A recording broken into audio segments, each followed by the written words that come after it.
Polshaga borganimizda o'sha malaka oshirish uchun savol berdim.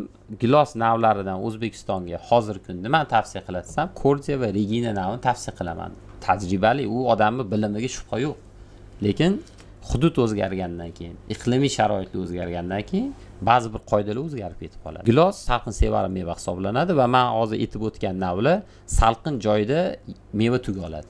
Issiq joyga eksangiz, gilos oppoq bo'lib gullab turib, tashlab yuboradi. Hech narsasi qolmaydi oxirida. Shunday. Biz O'zbekistonda bog' qilaman degan sarmoyador chetga boryapti va sen meni bog'ingni zo'r qilib qo'yibsan o'zingda, aytib Polshada yoki Gollandiyada. Menga ham shunaqa bog' qilib berganda, navlarni et o'zing. Sen nima desang shu desa, men aytgan navlarni ekib beradigan bo'lsa, haligi ishi oxir oqibat hech narsaga olib kelmaydi. Bankrot bo'ladi. Ya'ni O'zbekistonda mana 2025-26 ga yaqin turibmiz. Shu vaqtga kelib bog'dorchilikda juda ham katta xulosalar olindi. Tajriba olindi. Mahalliy mutaxassislar bilan ishlash kerak. Ya'ni men chet ellik mutaxassislarni asli hurmat qilaman. Juda ham ko'p ustozlarim bor, Gollandiyadan, Italiyadan, Turkiyadan.